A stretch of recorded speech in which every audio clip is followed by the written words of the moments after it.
அப்படி பரோட்டா கிட்ட இல்லாதது இட்லி கிட்ட என்ன இருக்கு? பரோட்டா உடம்புக்கு கேடு, இட்லி உடம்புக்கு நல்லது. கடந்த ஒரு வார காலமாக டூரிங் டாக்கீஸ் ரசிகர்கள் பலரும் உங்களுடைய குருநாதரான பாரதி ராஜா இப்போ எப்படி இருக்காரு, நீங்கள் சமீபத்தில் போய் பார்த்தீங்களா என்றெல்லாம் தொடர்ந்து என்னை கேட்டபடி இருந்தார்கள். இவங்க மட்டும் இல்லை, திரையுலகத்தில் உள்ள பத்திரிகை நண்பர்கள் கூட சமீபத்தில் எப்போ நீங்கள் பாரதி ராஜா சந்திச்சிங்க, இப்போ அவர் எப்படி இருக்கார் என்று ஆர்வத்துடன் தொலைபேசியிலே என்னை விசாரித்த வண்ணம் இருந்தார்கள். இந்த விசாரிப்புகளுக்கு ஒரு பின்னணி இருக்கிறது. பாரதி ராஜாவால் யாரையும் அடையாளம் கண்டு கொள்ளவே முடியல, அவருக்கு சுய நினைவே இல்லை என்றெல்லாம் வலைதளங்களிலே வெளியான ஒரு சில செய்திகள் தான் இதற்கு முக்கியமான காரணம். பாரதி ராஜா வீட்டுக்கு போய் அவர் ஒரு வீடியோ எடுத்து இப்போ பாரதி ராஜா எப்படி இருக்கார் அப்படின்னு ரசிகர்கள் எல்லோருக்கும் தெளிவுபடுத்தி விடலாம் அப்படின்னு நான் நினைத்து கொண்டிருந்த நேரத்தில் தான் பாரதி ராஜாவிடமிருந்து எனக்கு ஒரு ஃபோன் வந்தது. ராதிகாவுடைய தாயாரான கீதா மறைந்த போது நேரில் அஞ்சலி செலுத்தணும் அப்படின்னு பாரதி ராஜா நினைச்சாலும் சில காரணங்களால் அவரால் போக முடியல. தன்னுடைய தாயாரை இழந்து தவிக்கின்ற ராதிகாவுக்கு ஆறுதல் சொல்லுகின்ற விதத்திலே அவருடைய வீட்டுக்கு போகணும் அப்படின்னு விரும்பிய பாரதி ராஜா, ராதிகா எத்தனை மணிக்கு வீட்டில் இருப்பான்னு கேட்டு எனக்கு சொல்லு, நான் வீட்டுக்கு போய் பார்க்கிறேன் என்று என்னிடம் சொன்னார். உடனடியாக ராதிகாவுக்கு ஃபோன் பண்ணேன். 5 மணிக்கு நான் வீட்டில் தான் இருப்பேன் அப்படின்னு ராதிகா என்கிட்ட சொன்னாங்க. அந்த தகவலை பாரதி ராஜாவிடம் சொன்னேன். சரியாக 5 மணிக்கு ராதிகாவுடைய வீட்டில் இருந்தார் பாரதி ராஜா.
ராதிகாவுக்கு ஆறுதல் சொல்லிவிட்டு ஏறக்குறைய 2 மணி நேரம் ராதிகாவுடன் பேசி கொண்டிருந்தார் பாரதி ராஜா.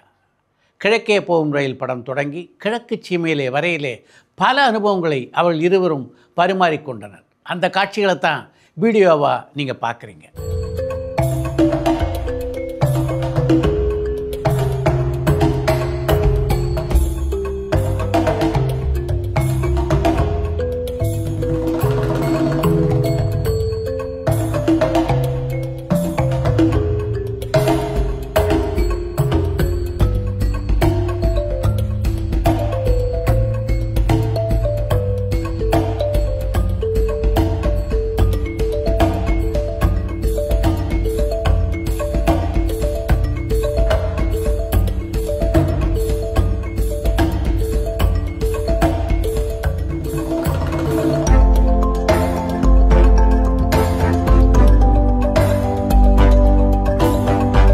கிழக்கே போகின்ற திரைப்படம் 1978ஆம் ஆண்டிலே உருவான படம்.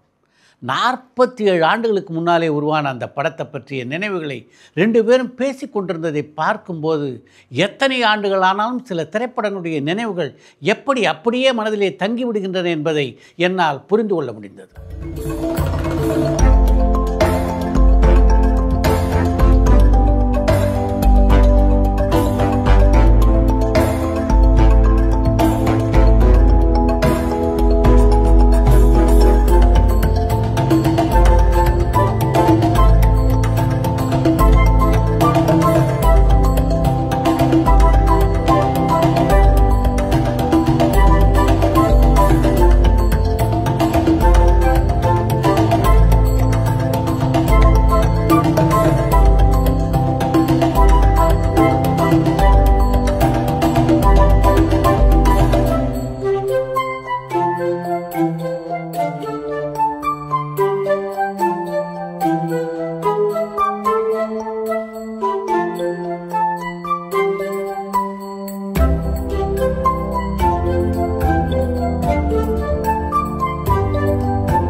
சிவகார்த்தியினுடைய தயாரிப்பிலே தாய் கிழவி அந்த படத்தில் நடித்து கொண்டிருக்கின்ற ராதிகா அந்த படத்தில் என்னுடைய தோற்றம் எப்படி இருக்குன்னு பாருங்கள் அப்படின்னு சொல்லி தன்னுடைய செல்ஃபோனிலே அந்த புகைப்படத்தை பாரதி ராஜாவுக்கு காட்டினார்.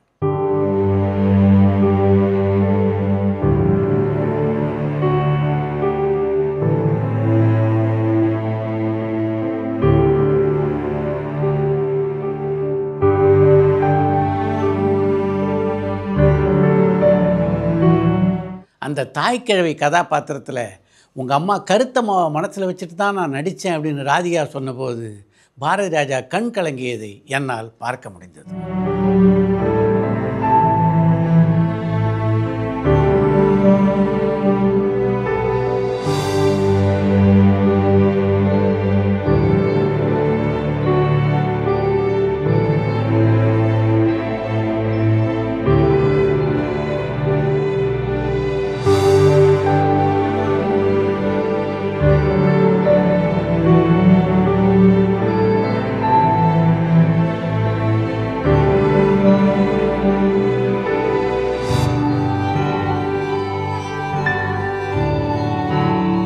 கிழக்கே போகும் ரயில் படத்திலே பாரதி ராஜா ராதிகாவை அறிமுகப்படுத்திய நாளிலிருந்து எனக்கு ராதிகாவை தெரியும் அப்படின்றதுனால அந்த சந்திப்பில் நானும் உடன் இருந்தது மிகுந்த நிறைவை எனக்கு தந்தது.